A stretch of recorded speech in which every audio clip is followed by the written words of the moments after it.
Bonjour et bienvenue à ce cours biblique présenté par l'Église chrétienne évangélique En Chemin. Votre animateur, Réal Gaudreau, pasteur. Bonne soirée à tous. On est aujourd'hui jeudi le 8 février de l'an 2024. Donc, une fois de plus, bienvenue à cette troisième séance du cours Réflexion sur l'Église locale. Donc, avant de commencer, un gros merci à tous ceux qui nous suivent, qui nous encouragent, qui envoient des petits mots, des questions, des commentaires, notamment dans la version Facebook qui est faite en direct le jeudi soir aussi. Celle-ci est une version préenregistrée quelques heures avant.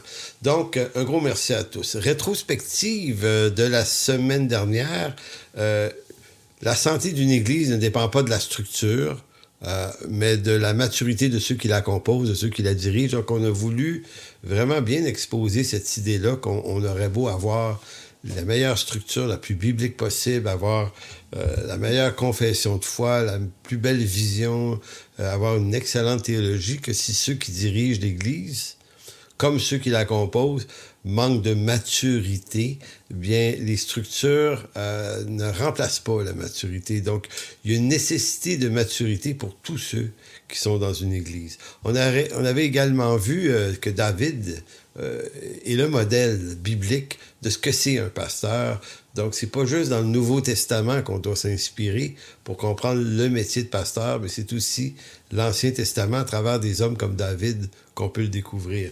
Au menu ce soir, il va être beaucoup question dans la première partie de la foi, pour montrer que l'Église de Jésus-Christ est le lieu où le chrétien apprend, s'initie à vivre dans la foi, mais dans la foi en la parole de Dieu, et non pas la foi subjective qui nous fait penser que tout devrait arriver au nom de Jésus.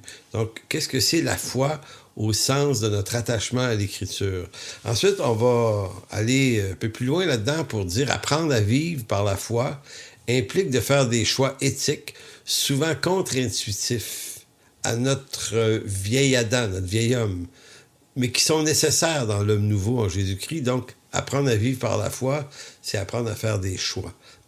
Et on va terminer sur ce fameux grand texte d'Éphésiens, chapitre 4, où il est question de l'Église locale, où Paul va dire Dieu a donné les uns comme apôtres, comme prophètes, comme évangélistes, pasteurs et docteurs. Donc, on va commencer à explorer comment Dieu donne à l'Église les ministères par des hommes qui l'appellent. Donc, allons-y maintenant avec le premier point. L'Église locale, lieu d'apprentissage de la foi. Donc, comme on le disait, Dieu ne bénit pas des structures.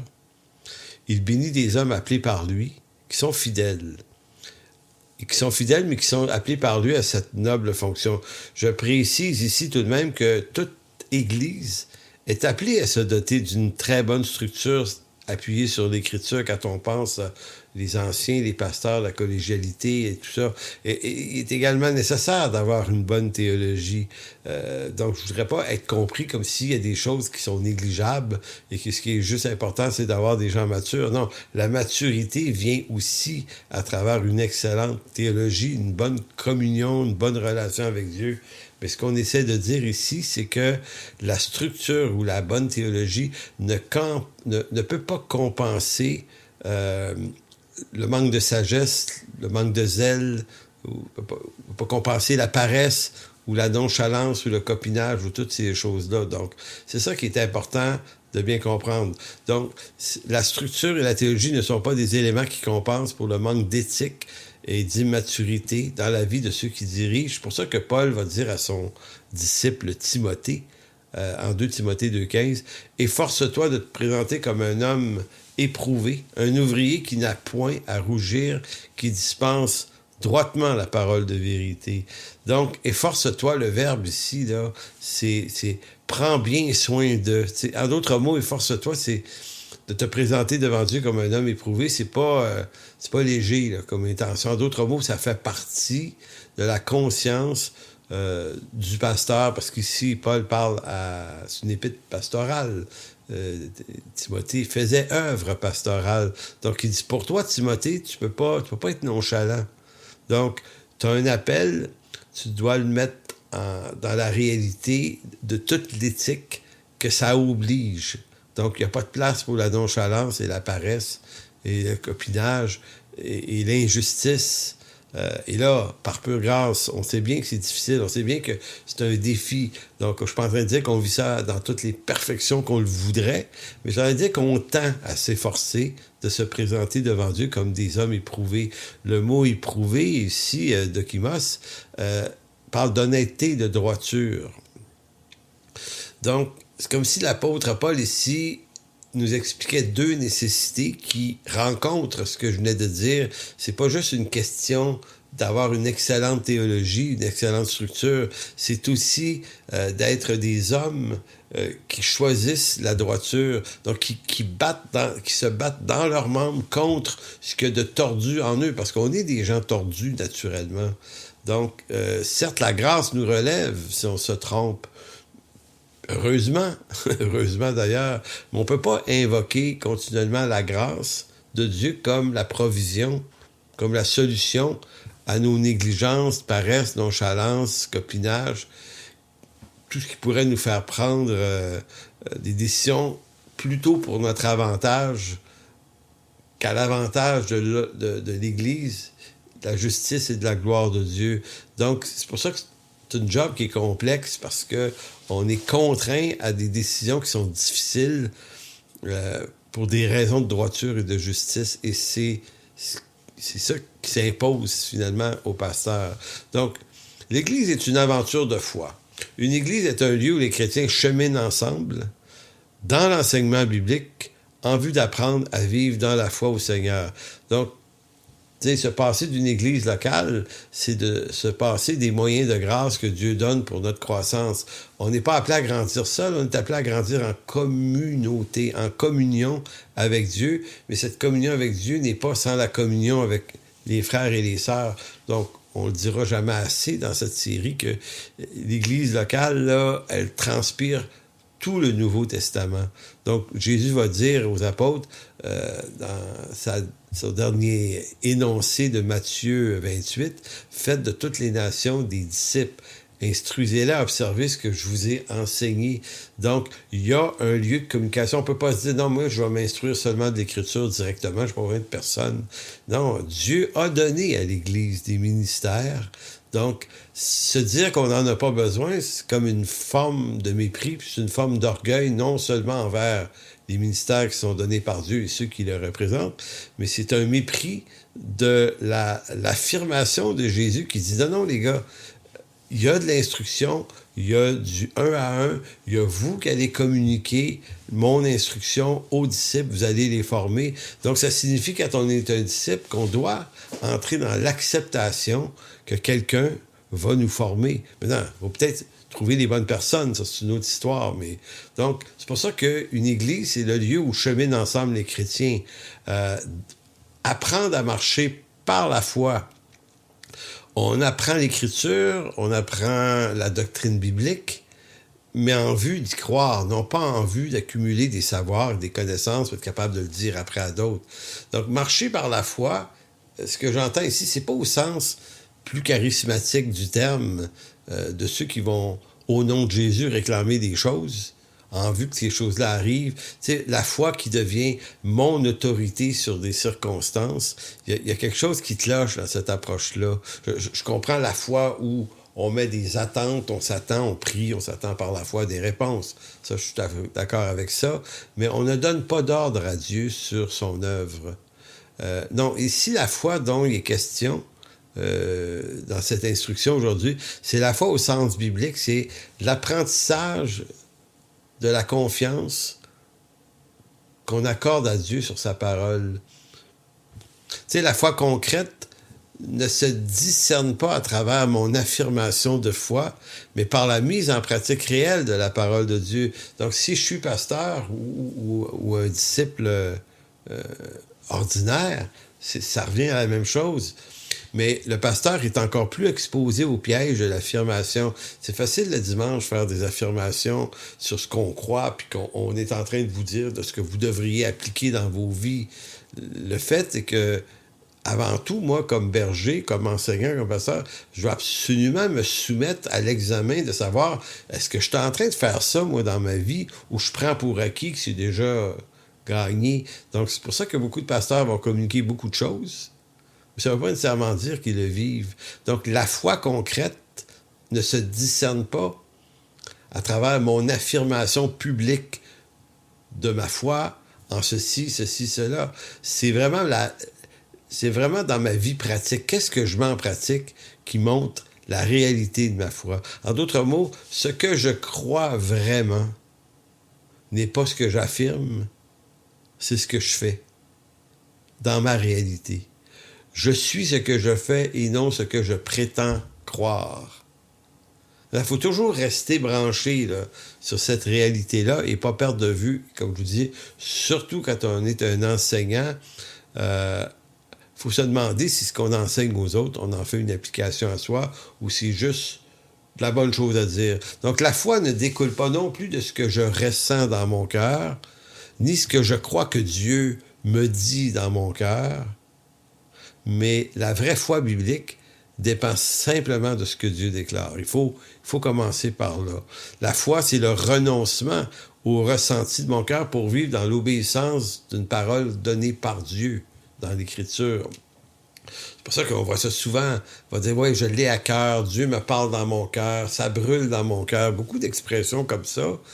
Et souvent, ce qu'on ne réalise pas, c'est que ce qui peut brûler, l'intensité, le côté passionnel qui vibre en nous, peut avoir une ressemblance de Dieu, d'une chose de Dieu, mais ça ne veut pas dire parce que ça serait biblique que c'est nécessairement la volonté de Dieu. Je vous donne l'exemple de ceux qui se croient appelés pasteurs. Souvent,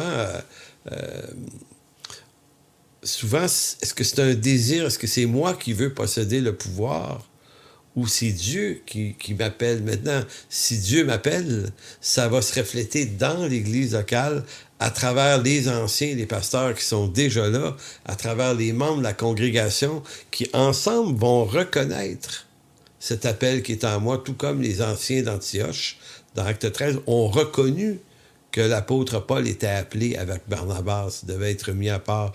Donc Paul n'a pas dit « j'ai eu à cœur », ça brûlait dans mon cœur. Non, ça a brûlé dans le cœur de ceux qui dirigeaient sa vie, puis de ceux qui lui ont donné instruction. Fait que c'est important, ça. Donc, notre cœur est profondément mauvais. C'est pour ça que ce qui brûle dans notre cœur, c'est pas nécessairement... ça fait pas forcément autorité. Donc, apprendre... La marche par la foi, c'est apprendre à laisser mourir le vieil homme qui vit en nous, ses opinions, ses bonnes idées. Et là, je mets le bémol suivant.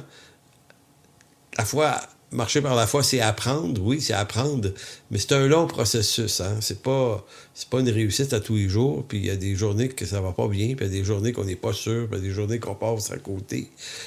C'est le travail d'une vie, donc faut comme laisser la grâce de Dieu nous accompagner dans ça, mais pas une grâce qui accompagne, qui justifie la paresse, mais une grâce qui nous accompagne dans notre faiblesse, qui nous relève continuellement.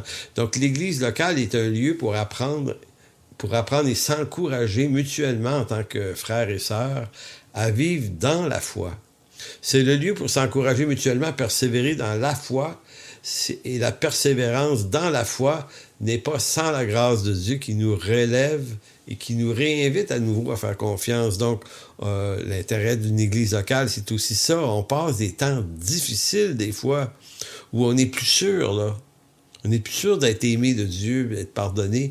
Donc, c'est important d'avoir des frères et des sœurs qui nous relèvent, qui nous aident, qui nous encouragent, qui nous édifient, qui nous rappellent la saine doctrine de notre salut.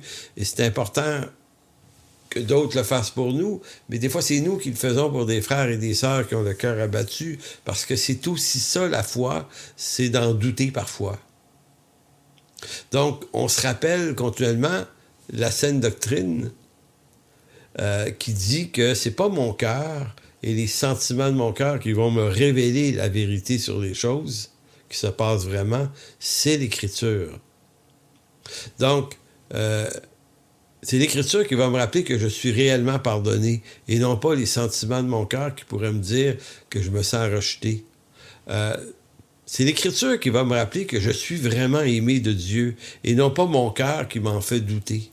C'est l'Écriture qui va me rappeler que, puisque je me suis tourné vers le Seigneur Jésus pour mon salut, ben je suis vraiment sauvé.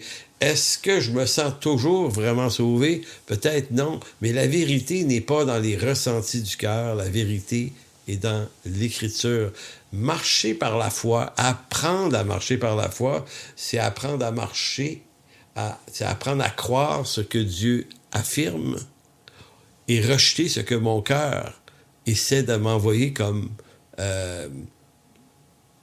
croyance corrompue, doute corrompu. Allons maintenant à cette affirmation à cause du Seigneur. Si Dieu ne s'était pas proposé, voire imposé dans notre vie par le salut en Jésus-Christ, nous serions perdus et sans espoir dans le monde. En fait, on serait tellement perdu qu'on ne serait même pas conscient de notre besoin d'être sauvé. C'est tout le drame de la perdition. C'est un aveuglement total, opaque. Si le Seigneur ne fait pas un miracle de t'ouvrir les yeux, tu continues de rien voir, même s'il est là. Vous voyez ça dans l'Évangile de Jean, là, une série que je fais à l'Église, c'est ce qu'on va visiter. Jésus est là, il est Dieu, incarné, il est là, il est présent. Beaucoup ne le reconnaissent pas. Donc, c'est pas nous qui le voyons. C'est lui qui choisit de se faire voir, de se faire découvrir par certains. Donc, maintenant qu'il est au cœur de notre vie, nous apprenons par l'Écriture à honorer les principes de vie qui nous étaient jusque-là étrangers. Et pour grandir dans cette dynamique, nous avons besoin les uns des autres pour s'encourager à persévérer, car faire confiance au Seigneur est un défi de tous les jours. L'expression « à cause du Seigneur », je la prends dans 1 Pierre 2,13. C'est extrêmement important. Puis durant la pandémie, là, j'ai l'impression qu'il y a beaucoup de croyants qui ont passé à côté d'un principe qui est pourtant extrêmement important dans l'Écriture, c'est le respect des autorités civiles. Donc, Pierre va dire « Soyez soumis, virgule, à cause du Seigneur, à toute autorité établie parmi les hommes, soit au roi, comme souverain. » Et au moment où Pierre écrit ça, les souverains, les rois, les magistrats ne sont pas des exemples de sainteté biblique, là. C'est des païens. C'est des païens qui n'ont pas une connaissance de la justice de Dieu, mais qui peuvent avoir une certaine connaissance de la justice et qui vont marcher dans un monde corrompu, étant eux-mêmes corrompus. Mais l'apôtre Paul avait déjà dit dans 2 Corinthiens 13, « Néanmoins, c'est Dieu qui les appelle en autorité à exercer. » Il va dire, veux-tu ne pas craindre l'autorité? Fais ce qui est bien. Parce que celui qui va mépriser l'autorité, dit-il, se place devant Dieu pour être jugé par lui. Donc, un jugement sur nous, les chrétiens, qui manifestons de la rébellion ouverte contre les autorités. Bon. Donc, quand Pierre dit « Soyez soumis à cause du Seigneur », puis si je prends cet exemple-là, c'est pour montrer ce que c'est que la foi. Puis qu'est-ce que l'incrédulité? L'incrédulité, ce serait de dire, ouais, il est écrit qu'il faut être soumis aux autorités, mais dans le cas ici, c'est pas pareil. On parle pas d'autorité spirituelle en passant dans ces textes-là, c'est vraiment les autorités civiles et politiques, là. Les autorités spirituelles, c'est une autre affaire. Ils peuvent être remis en question sur la déposition de 2 ou 3 témoins. L'autorité spirituelle a une redevabilité à l'Écriture, à l'obligation d'instruire dans l'Écriture, de ne pas manipuler, puis de ne pas être pris en quelque défaut moral que ce soit. Mais l'autorité politique, sa moralité est jamais mise en cause dans ta soumission à lui. Donc, pourquoi ça? Parce que Pierre dit « à cause du Seigneur ». Donc, il ne dit pas « soyez soumis à toute autorité établie parmi les hommes ». Il dit « soyez soumis à cause du Seigneur à toute autorité ». Donc, Pierre ne dit pas d'être soumis par naïveté, par ignorance. Il dit seulement que de les honorer et de leur être soumis à cause du Seigneur. Soyez soumis non parce que les autorités agissent nécessairement bien, ni parce que nous sentons qu'ils prennent les bonnes décisions toujours, et au contraire. Donc, la soumission ici, c'est pas à cause de qui ils sont ou de qui ils sont pas, c'est à cause du Seigneur. C'est parce que Dieu est souverain sur notre vie, à nous, tout comme il l'est sur ceux qui l'appellent à la fonction d'autorité. Il ne nous revient pas, à cause du Seigneur, de les injurier, de se moquer d'eux, de se rebeller contre eux. Non. L'insoumission appelle le jugement de Dieu, dit Paul dans Romains 13. Donc, c'est extrêmement important. Puis moi, là, c'est pas compliqué, là. J'observais des gens fonctionner, puis parler, puis déblatérer pendant la pandémie. Puis ce que je voyais, je reconnaissais ceux qui ont la foi de ceux qui ne l'ont pas.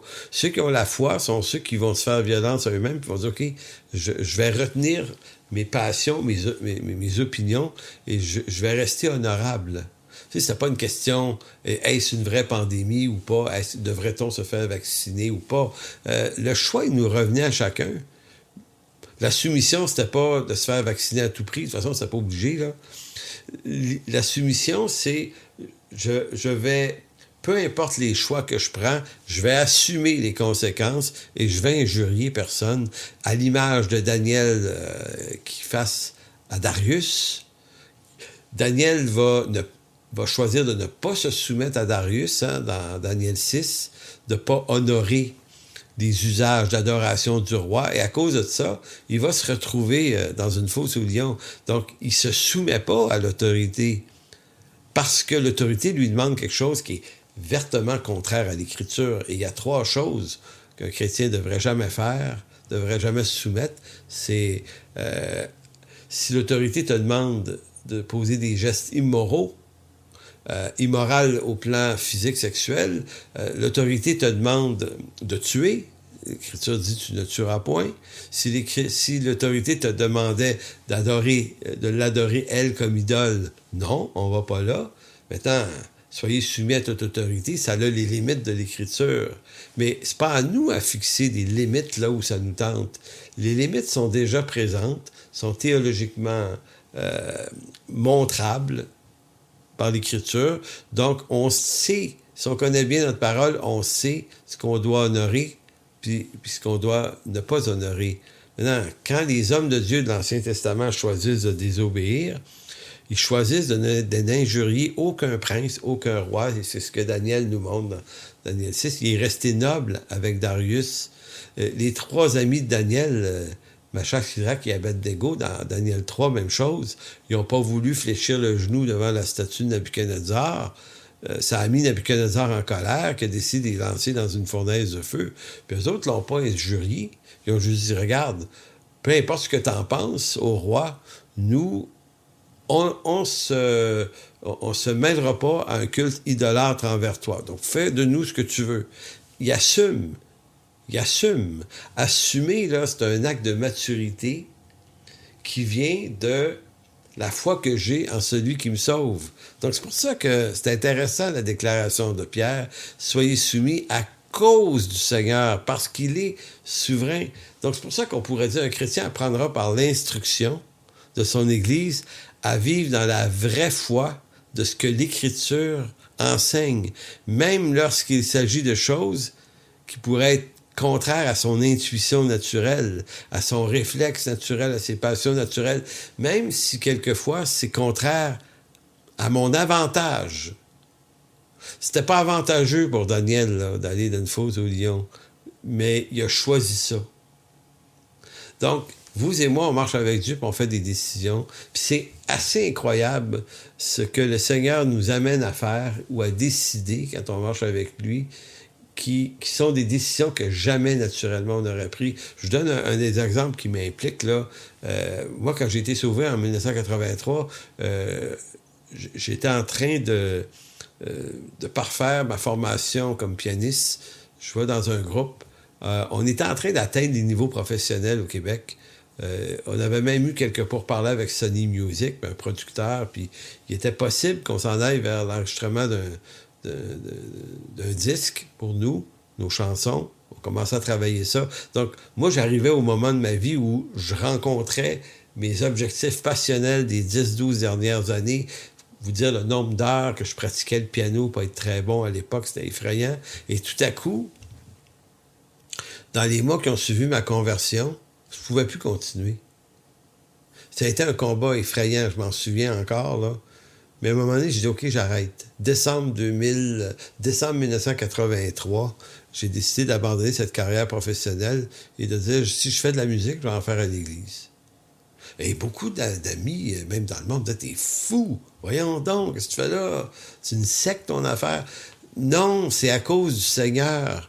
À cause de ce que dit l'Écriture, je peux pas, moi, m'associer à un groupe de musique qui, dans les paroles des chants qu'ils chantent, affirme le contraire de ce que la parole du Seigneur affirme.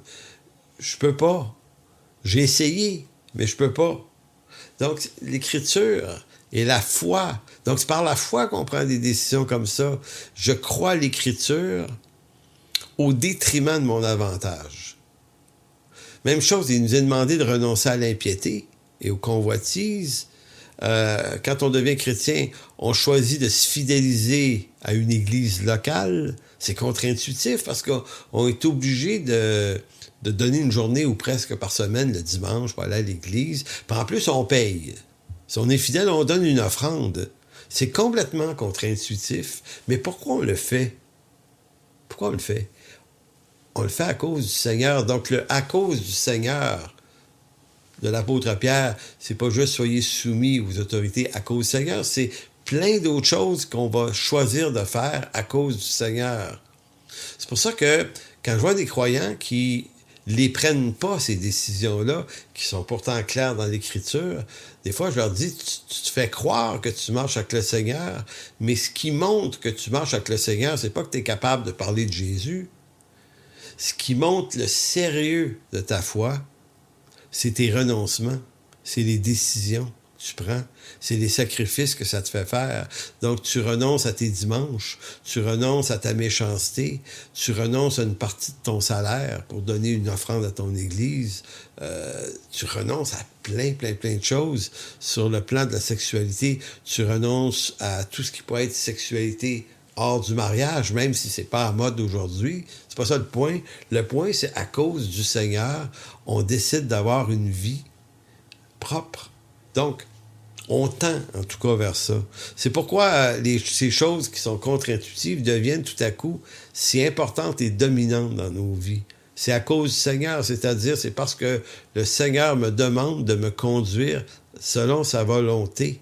Donc, à cause du Seigneur, je ne laisse plus mes inclinaisons naturelles, passion, colère, moquerie, rébellion, dominer mes actions. Et si même je pouvais en venir à penser que tout ça était l'œuvre d'un antéchrist qui s'en vient, puis d'un gouvernement mondial, peu importe ce que je pense que c'est, je peux penser tout ce que je veux, mais il faut que tout ça s'articule dans une maîtrise. Fruit de l'esprit, la maîtrise de soi. Maintenant, si on ne se maîtrise pas, on devient injurieux envers les autorités, peu importe ce qu'on pense d'eux, mais si on devient injurieux envers eux, on commet une faute grave devant Dieu. Donc, c'est pour ça que marcher par la foi, c'est quelque chose d'extrêmement sérieux. Hébreux 11 nous dit, marcher par la foi implique de faire des choix et prendre des décisions qui échappent aux données et à la connaissance de l'homme naturel qui habite en nous. Donc, l'auteur de la lettre aux Hébreux, Hébreux 11, 1 et 2, et version sommaire, il va dire « La foi est une façon de posséder ce qu'on espère. » Donc, c'est une question de vivre de l'espérance qui nous est promis, mais qui n'est pas encore là. Mais c'est de vivre comme si on la possédait. C'est un moyen d'être sûr des réalités qu'on ne voit pas. Tu sais, en d'autres mots, il y a une réalité spirituelle qui fait qu'on est sauvé, pardonné, purifié, appelé par lui, assis dans les lieux célestes en Jésus-Christ.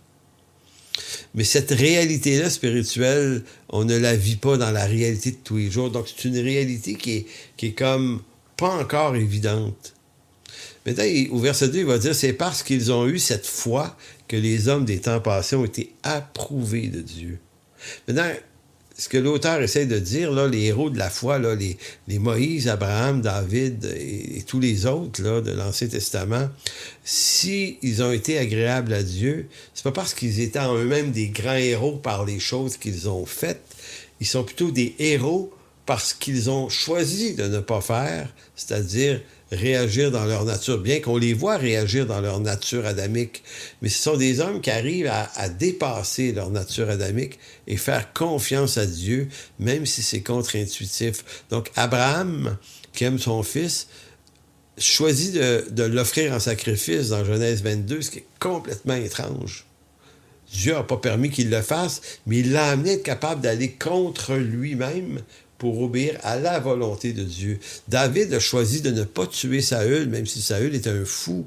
C'est contre-intuitif. Dans le contexte où David se trouvait, on lui disait « Oui, mais l'Éternel le livre entre tes mains. Écorche-le, tue-le, puis tout le monde va être d'accord avec toi. Ça va être à ton avantage, David. » David va dire « Non, c'est à cause du Seigneur, les gars. À cause du Seigneur, je peux pas faire ça et toucher au oin de l'Éternel. » Donc, c'est pour ça que il va dire, c'est parce qu'ils ont eu cette foi que les hommes des temps passés ont été approuvés de Dieu. Donc, je ne sais pas si on comprend bien que marcher par la foi, c'est pas tant dans les choses, la quantité de choses qu'on fait, qu'on montre notre foi, c'est dans la quantité de choses qu'on ne fait plus. Donc, c'est pour ça que l'Église locale est ce lieu où les saints apprennent à vivre par la foi. C'est le lieu où ils s'encouragent à y persévérer, à garder leurs yeux sur le Seigneur, car autrement, si tu marches avec Dieu, mais dans les passions de l'homme naturel, tu vas avoir une vie chrétienne désastreuse et malheureuse. En 2 Corinthiens 5, verset 6, Paul nous dit ceci. Écoutez bien, 2 Corinthiens 5, 6, « Nous sommes toujours pleins de confiance. » Donc, tu dis, ah, mais ça va bien. « Et nous savons qu'en demeurant dans ce corps, nous demeurons loin du Seigneur, car nous marchons non par la foi, mais par la vue. » Car nous marchons, par la foi et non par la vue. Encore ici, c'est un énoncé, marcher par la vue, ça veut dire marcher en réaction à ce que nos sens nous envoient comme information sur ce qui se passe. Maintenant, la vue, là, marcher par la vue, ça va éveiller notre rébellion, notre résistance, notre moquerie. C'est ça que c'est, la vue de l'homme. Mais l'auteur ici, car nous marchons par la foi. Donc, on adhère à un autre discours, à d'autres principes, et encore une fois, par rapport aux autorités séculières, c'est là que c'est le plus probant. La vue te dit que c'est des gens corrompus, puis ils le sont. Te dit que c'est un monde corrompu et c'est un fait. À la vue, ça te dit que tu peux pas vraiment faire confiance à ces gens-là parce qu'ils travaillent pour leurs propres intérêts. Et c'est vrai. Par la vue, tout ça, c'est vrai. Mais par la foi, à cause du Seigneur, le Seigneur te dit, je vais te demander de les honorer quand même, de ne pas les injurier. Ah, c'est dur, Seigneur. Non, mais c'est ça que je te demande quand même. C'est ça ma volonté. Fais-le. C'est un défi. C'est un énorme défi. Verset 8, il dit « Nous sommes pleins de confiance et nous aimons mieux quitter ce corps et demeurer auprès du Seigneur, bien entendu, mais c'est aussi pour cela que, en d'autres mots, pendant qu'on est ici-bas, nous nous efforçons de lui être agréable, soit que nous demeurions dans ce corps, soit que nous le quittions. » Donc, être agréable à Dieu, c'est choisir d'obéir à des principes qui ne nous sont pas naturels, et c'est ça la foi. Je fais confiance que même si j'honore des autorités qui me semblent pas tout à fait honorables à la vue, je vais les honorer quand même. Pourquoi? Parce que pour Dieu, ça compte. En d'autres mots, ma soumission à lui est prouvée à travers ma soumission à des principes que lui énonce. Donc, je vais me soumettre à des personnes malgré qui ils sont. Donc, en me soumettant à eux, en réalité, je suis plutôt en train de me soumettre à Dieu. Et de toute façon, Dieu me protégera. Donc, les Daniel, les Moïse, les David de l'Ancien Testament sont tellement des modèles. Donc, l'Église n'est pas un lieu pour plaire, organisé pour plaire aux gens. Là, j'entre dans une autre thématique qui est en lien avec la foi. Si on veut marcher par la vue dans la manière qu'on organise notre Église, on va dire, oui, mais si on veut rejoindre les gens, il va falloir se donner un esthétisme qui, pas du monde, mais un peu. Il faut que les gens se reconnaissent dans ce qu'on est. Il faut qu'ils se reconnaissent dans notre culture, dans notre musique. Il ne faut pas avoir l'air trop différent d'eux autres. En fait, c'est l'inverse qui est vrai. Moi, quand je me suis converti en 83, là, j'étais un musicien de bar avec tout ce que ça comporte là, de ténèbres. J'arrive dans une église, puis au bout de quelques semaines, ce qui me fascine, c'est que les hommes et les femmes qui sont là ne sont pas parfaits du tout. Mais il y a de la droiture quand même. Les relations hommes-femmes ne sont pas de la crouse, c'est pas du flirt. Dans les bars, c'est du flirt, c'est que ça. Dans une église, il y avait une prudence, il y avait une liberté. Faut être ami avec des filles, des gars, on n'est pas en train de chercher autre chose qu'une vraie relation. Il y avait quelque chose de propre là-dedans. Et moi, c'est ça qui m'a fait du bien. La musique, moi, je faisais du gros rock progressif d'un bar. On rentre dans une église, c'est de la chansonnette à côté de ça, puis c'est un petit peu country des fois. T'es là, oh boy, OK. Mais c'était tellement différent. Moi, là, c'est la différence. J'ai dit, OK, on est ailleurs. Ça, c'est cool. Si tu m'avais donné une version semblable, une version chrétienne de ce que j'avais dans le monde, je t'aurais dit, si tu veux me donner une version chrétienne de ce qui est dans le monde, tu les battras pas. Ils sont bien meilleurs que nous autres là-dessus. Donc, on ne compétitionne pas avec le monde pour tenter de créer une église avec un esthétisme semblable pour attirer les gens. L'Église, c'est la communauté des saints. L'Église n'existe pas pour les inconvertis. Il y en a qui vont dire « Ah non, non, non. » L'Église, c'est le rassemblement des saints qui se rencontrent pour célébrer Dieu le dimanche par des chants, par des cantiques, par des hymnes spirituels, par une instruction de la parole, par la prière, par la fraction du pain. C'est le lieu des convertis. Vous allez dire « Ouais, mais comment on fait pour joindre les inconvertis? » Ben, témoigne-leur le Seigneur et son message, invite-les à l'Église. Et ce qu'ils devraient être capables de se rendre compte, c'est la différence. Ça doit se différencier. Donc, comme avait dit un frère dernièrement, il dit, l'Église, là, c'est d'abord Dieu en haut, la communauté des saints en deuxième, et les invités, les inconvertis qui sont invités à y être et à être touchés par l'œuvre de l'Esprit au milieu des siens pour qu'ils se tournent vers lui en repentance. Aujourd'hui, beaucoup d'églises ont inversé. Ils ont dit, nous, on va mettre l'invitation des inconvertis en haut, le peuple de Dieu qui les reçoit, et Dieu est en troisième place. Donc, ce que ça donne, c'est un esthétisme souvent mondain, une culture mondaine. On essaie de se donner un langage, des fois un peu slang, pour être sûr que ça pogne, une vestimentation. Beaucoup de pasteurs ont de la misère à être endimanchés, là. Je parle pas d'avoir une cravate, toute la kit, mais de se mettre propre, de se mettre clean, parce qu'on se présente devant Dieu. Donc, si on se présente devant Dieu, ça devrait être différent. Donc, l'Église n'est pas un lieu organisé pour plaire aux gens de ce monde qui visitent.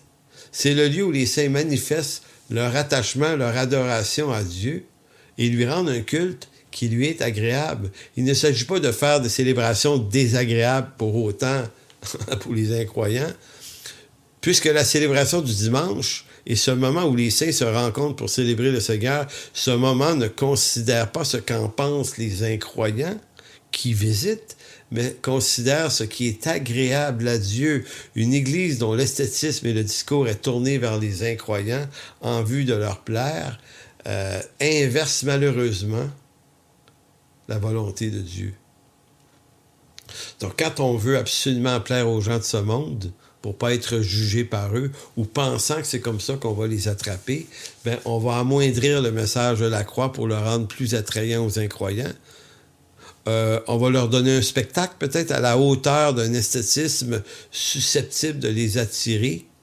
On va effacer du message de l'Évangile les composantes morales de la Bible par peur de les choquer. On va présenter peut-être un message positiviste qui fait la promotion de leur réussite, de leur succès, pour tenter de séduire leur entendement. En d'autres mots, on va dire, hey, si tu te convertis, là, tu vas avoir du succès, tu vas connaître une grande destinée. Peut-être, peut-être pas, tu vas peut-être être persécuté. Tu vas d'abord, surtout, être persécuté. Donc, l'Église doit parler avec vérité aux gens de ce monde et elle ne doit pas avoir peur que les gens la refusent, la vérité. On ne doit pas avoir peur que les gens refusent la lumière. S'ils la refusent, parce qu'ils ne lui appartiennent pas. Mais ceux que le Seigneur va toucher par son esprit, ils vont accepter cette lumière. Ils vont, et l'Église doit être le contraste entre ténèbres et lumière. Ça doit être lumineux de la volonté de Dieu au milieu de ceux qui le célèbrent, les saints. Donc, bref, vouloir faire plaisir aux incroyants, c'est diminuer le message de l'Évangile, c'est faire violence à la parole de Dieu. Paul disait en Galates chapitre 1, Galates 1:9, c'est tellement clair. Il dit, nous l'avons dit précédemment, et je le répète à cette heure, si quelqu'un vous annonce un autre évangile que celui que vous avez reçu, qu'il soit anathème. Donc, c'est un autre évangile que de modifier le corpus de l'Évangile. Puis l'Évangile, c'est une bonne nouvelle, le salut par peu grâce, le pardon, mais qui n'est pas offert sans repentance. On ne peut pas baptiser des gens qui n'ont pas eu une repentance claire et nette. On ne peut pas faire ça. Le spontaneous baptism, c'est une hérésie. L'Église, c'est le message de la croix, donc les gens vont comprendre qu'ils doivent renoncer au péché, au mal. On ne peut pas taire ça. L'Évangile, c'est aussi que ceux qui résistent à l'Évangile s'attirent une condamnation sur eux-mêmes, voire un lac éternel de feu, un jugement éternel. C'est effrayant. Mais c'est tout ça, l'Évangile. Donc, c'est pour ça que Paul dit, nous l'avons dit précédemment, et je le répète à cette heure, si quelqu'un vous annonce un autre Évangile que celui que vous avez reçu, qu'il soit anathème, et maintenant, est-ce la faveur des hommes que je désire ou celle de Dieu? Est-ce que je cherche à plaire aux hommes si je plaisais encore aux hommes?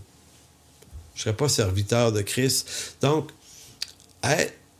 marcher dans l'œuvre de Dieu, là, pasteur, enseignant, ancien, prédicateur, évangéliste, c'est une charge qui est lourde. Faut pas la convoiter, cette charge-là. Faut y répondre seulement si Dieu nous y appelle vraiment. Mais c'est une charge qui est lourde de responsabilité.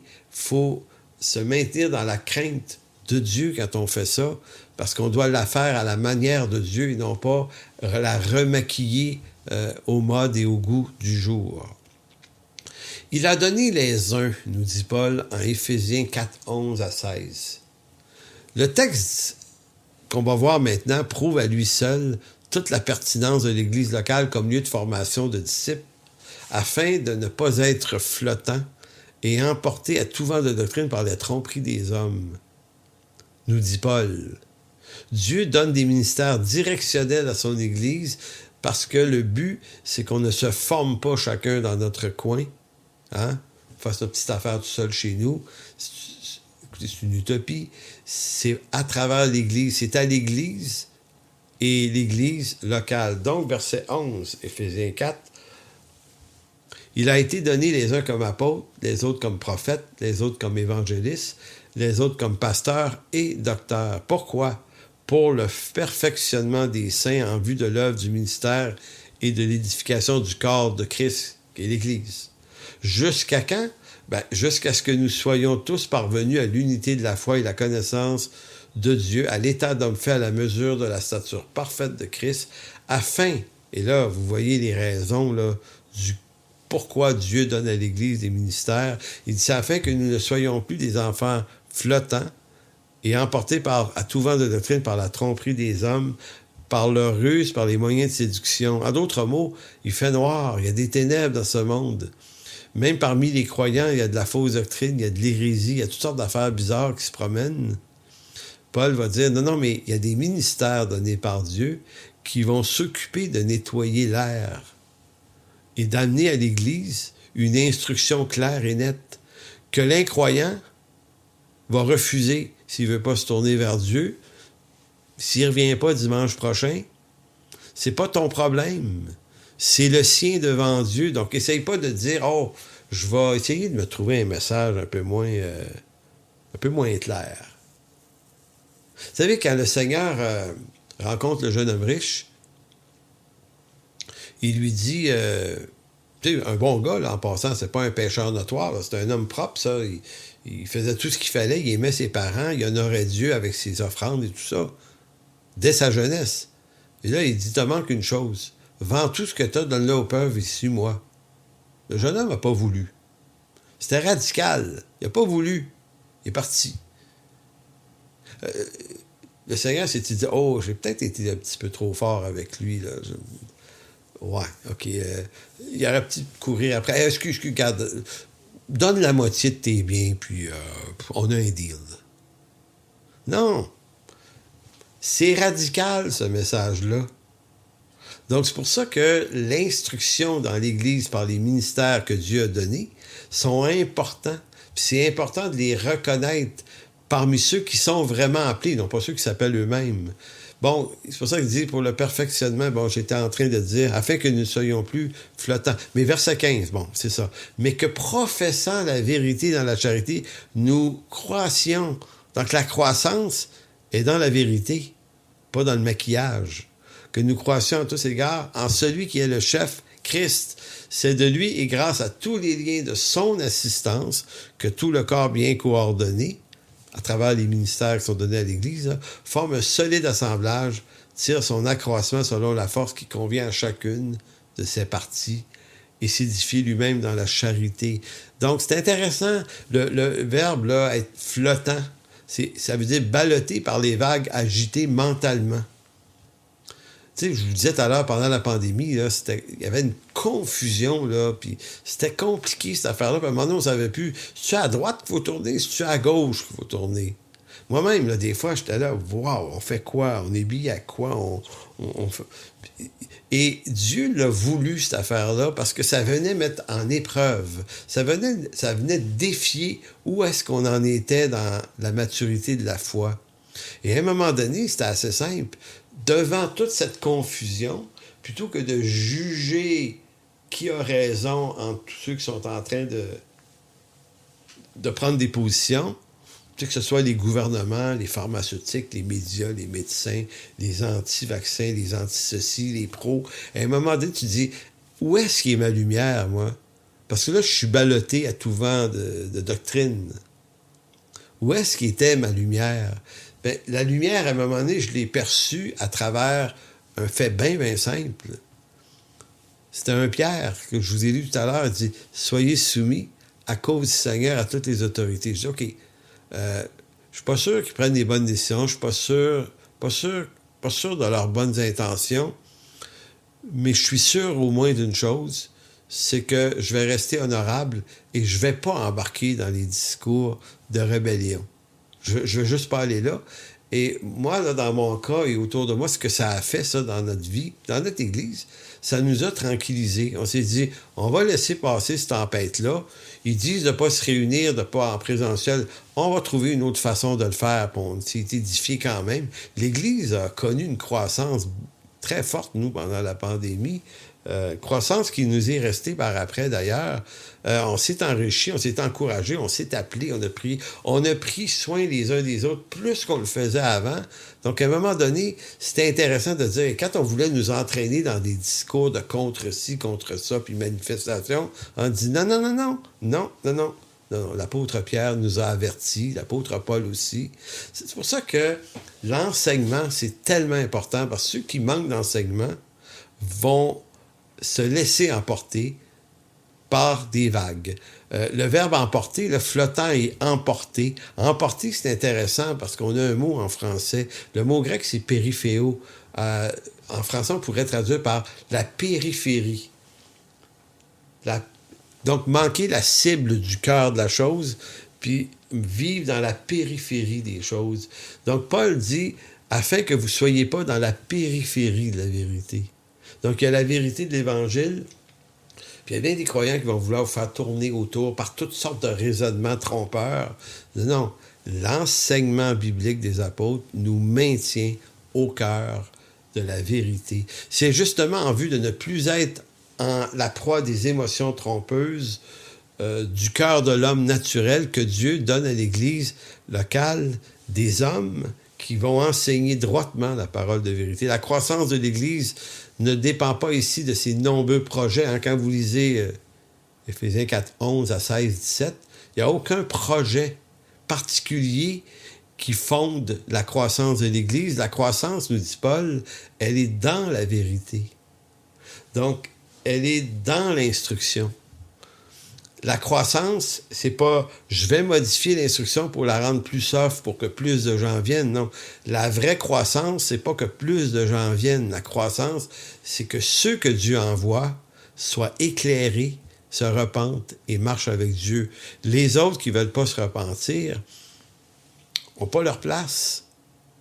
Ils pourront pas survivre au milieu des saints de toute façon.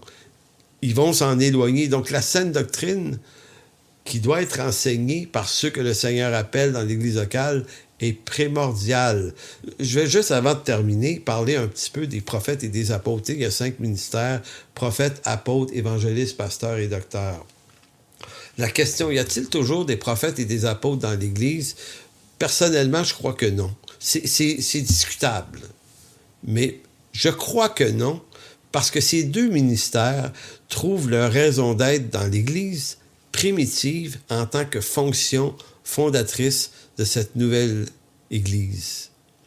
Les apôtres de Jésus ont été les hommes utilisés prophétiquement pour écrire l'Écriture, pour à qui a été révélée l'Écriture. Donc, ils faisaient fonction d'apôtres, mais aussi de prophètes, parce que le ministère de prophète dans l'Ancien Testament, c'est pas de prédire l'avenir. En fait, c'est rarement ça.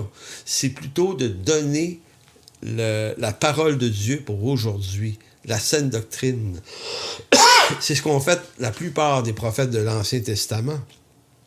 Donc, c'est ce que font les prophètes du Nouveau Testament. D'ailleurs, je ne sais pas pourquoi, dans beaucoup d'églises, on laisse n'importe qui dire n'importe quoi au nom que c'est de la prophétie, alors qu'il n'y a rien de ce qu'ils disent qui s'accomplit. Donc, c'est quand, à un moment donné, que des gens en autorité dans l'Église vont dire à des gens, on te demande d'arrêter de prophétiser. Tu es un faux prophète si tu continues. Il faut comprendre le contexte historique dans lequel se trouve l'apôtre Paul. Lorsqu'il parle de prophètes et d'apôtres, au début de l'Église, les apôtres sont présents et le sont en qualité de prophètes puisque c'est par eux que Dieu va se révéler par une révélation écrite, scripturaire, qui va donner le Nouveau Testament. Il y avait probablement d'autres types de prophètes qui n'étaient pas forcément apôtres, mais qui ont contribué à l'Écriture. Luc, par exemple, en est un. L'Évangile de Luc, le livre des Actes. Donc, toute personne utilisée par Dieu pour fonder l'Écriture, la révélation du Nouveau Testament, sont les prophètes et les apôtres. Apôtre et prophète, c'est-tu 2 personnes différentes? Généralement, l'apôtre est aussi un prophète. Il peut y avoir une distinction entre les deux, mais on voit que ce sont des ministères de fondation. Les prophètes, dans la pensée de Paul, peuvent référer aussi à l'Ancien Testament. C'est pas tout le monde qui est d'accord avec ça, mais moi, c'est ce que je pense aussi. C'est que reculer au temps de Paul, il n'y a pas de Nouveau Testament encore. Il est en train de se rédiger, mais il n'existe pas. Donc, les prophètes, tous les auteurs des livres de l'Ancien Testament sont l'enseignement qui est donné à l'Église. À travers les enseignements d'Ésaïe, Jérémie, tous les autres, les psaumes et tout ça, on comprend la Nouvelle Alliance. Donc, la Nouvelle Alliance, dans l'Ancien Testament, celle que vivent les apôtres et l'Église, était d'avance annoncée par les prophètes. Donc, c'est pour ça que les prophètes de l'Ancien Testament ne sont pas étrangers à la bonne fondation et au bon enseignement de l'Église. Dans Éphésiens 2.20, l'apôtre va dire, Éphésiens 2.20, vous avez été édifiés. Qui ça? Ben, vous les disciples dans l'Église d'Éphèse, vous avez été édifiés sur le fondement des apôtres et des prophètes. Jésus-Christ lui-même étant la pierre angulaire. Donc, apôtres et prophètes semblent être des appels de fondation. Maintenant, l'Écriture est terminée. Hein? Elle s'est terminée avec le livre de l'Apocalypse. On n'ajoute plus rien à ça. Donc, notre œuvre à nous, dans l'Église locale, c'est d'enseigner l'Écriture pleinement révélée par les apôtres et les prophètes. Donc moi, je n'embarque pas dans le jeu de ceux qui se font appeler prophètes et apôtres et tout ça. Pour moi, c'est plutôt aujourd'hui les évangélistes, les pasteurs et les docteurs qui, eux, ont une fonction continue. Ces deux ministères ont leur raison d'être en tant que fonction fondatrice, prophètes et apôtres, dans l'Église primitive. Maintenant que les fondements ont déjà été posés une fois pour toutes, est-ce qu'on a vraiment besoin de ces deux fonctions? Bon, certains diraient, oui, mais il peut exister des gens qui ont des paroles particulières. Peut-être. Puis moi, je ne suis pas vraiment fermé, mais j'en ai rencontré que très rarement dans ma vie, des gens qui pouvaient avoir une parole très juste. 2 personnes, 3 personnes en fait, m'ont déjà dit des choses qui allaient m'arriver et qui me sont arrivées. 3 personnes sur des centaines. Mais il y en a 3 quand même. Je me suis dit, OK, ils m'ont vraiment dit quelque chose. Mais ça a eu la particularité de ces 3 personnes-là. C'est qu'ils ne se prenaient pas pour des prophètes. Le texte biblique suivant, dans le texte biblique, l'apôtre Paul va confirmer l'usage de ces 2 fonctions à qui l'Esprit de Dieu révèle le mystère de Christ. Écoutez bien ce qu'il dit dans Éphésiens 3, 4 et 5. En les lisant, il dit, vous pouvez vous représenter l'intelligence que j'ai du mystère de Christ. Il n'a pas été manifesté aux fils des hommes dans les autres générations, comme il a été révélé maintenant par l'Esprit aux saints apôtres et aux prophètes de Christ. C'est la même lettre, hein? Éphésiens 4, 11, il a été donné les uns comme apôtres, prophètes ici, mais ici, l'apôtre Paul, en avance, avait déjà éclairé ce qu'il entendait par le ministère d'apôtre et de prophète. Donc maintenant que le ministère de Christ est pleinement révélé à l'Église par l'édition du Nouveau Testament et que c'est accessible à tous, à quoi servirait-il d'avoir des ministères semblables alors que le canon est fermé? Donc c'est un peu tout ça. Donc, et je m'en vais vers ma conclusion. Peut-être un petit dernier point. Les fonctions dans l'Église, c'est des fonctions auxquelles Dieu appelle. Donc, une des grandes misères du monde évangélique, c'est l'appropriation de titres. Certains veulent se donner... Moi, je vois des gens qui se font appeler pasteur, apôtre, prophète, un tel. Je suis là... Écoute, c'est quoi la démesure de ta convoitise? Souvent, c'est la recherche d'un pouvoir. T'sais, on peut se revêtir du titre d'apôtre, prophète, évangéliste, pasteur et docteur. J'ai vu des gens qui se faisaient appeler docteur, qui n'avaient pas de doctorat. Des fois, c'était comme, ben voyons. Donc, cette appropriation, ces appropriations de titres ne vous donneront jamais l'autorité et l'onction que vous recherchez. En d'autres mots, c'est pas posséder le titre qui donne l'onction de la chose, c'est l'appel. Tu sais, c'est pour ça que moi, je demande plus aux gens de m'appeler absolument pasteur Réal Gaudreau. Je suis là, c'est pas mon nom, ça. Mon nom, c'est Réal Gaudreau. Je suis pasteur, mais j'ai pas besoin de le dire. J'ai pas besoin de l'affirmer. Si je le suis réellement par appel, les gens vont s'en rendre compte. Ça va être correct comme ça. Donc, quand on est obligé de se battre pour se faire reconnaître, c'est presque un problème. Donc, c'est pas une question de titre, mais c'est une question d'appel de Dieu. De plus, on ne peut pas se nommer soi-même pasteur sous prétexte que l'on croit dans son cœur que cet appel brûle en nous. C'est le corps de Christ dans l'Église locale, sous la surveillance des anciens, qui vont accréditer la qualité des appels d'hommes appelés par Dieu. Comme disait l'apôtre Paul en ce qui concerne la nomination des diacres, qu'on les éprouve d'abord et qu'ils exercent ensuite leur ministère, s'ils sont sans reproche. Donc, c'est vrai pour les diacres, c'est encore aussi vrai pour les pasteurs et les autres types de ministères. Conclusion. L'Église locale est le lieu où le chrétien apprend à vivre la volonté de Dieu en se laissant guider par de nouvelles aspirations qui ne sont pas celles que son cœur lui inspire, mais celles qui plaisent à Dieu. Je relis ça. L'Église locale est le lieu où le chrétien apprend à vivre la volonté de Dieu en se laissant guider par de nouvelles aspirations qui ne sont pas celles de son cœur ou que son cœur lui inspire, mais c'est celles qui plaisent à Dieu. C'est pour ça qu'en Romains 12, versets 14 à 16, il est dit « Bénissez ceux qui vous persécutent ». Contre-intuitif. Bénissez ceux qui vous persécutent. Bénissez et ne maudissez pas. Réjouissez-vous avec ceux qui se réjouissent, pleurez avec ceux qui pleurent. Ayez les mêmes sentiments les uns envers les autres. N'aspirez pas à ce qui est élevé, mais laissez-vous attirer par ce qui est humble. Ne soyez point sages à vos propres yeux. Donc voilà qui termine cette troisième séance de cette réflexion sur l'Église locale, en espérant que ça puisse vous être utile, vous encourager, vous édifier à persévérer, sachant que la vraie bénédiction de Dieu est beaucoup, beaucoup plus riche dans l'humilité que dans la recherche des choses élevées. Donc, on se revoit dans une semaine. Si on est le 8, ça va être le 15. Donc, pour la séance 4, que Dieu vous bénisse d'ici là. Pour toute information, n'hésitez pas à communiquer avec nous à info@église-en-chemin.com.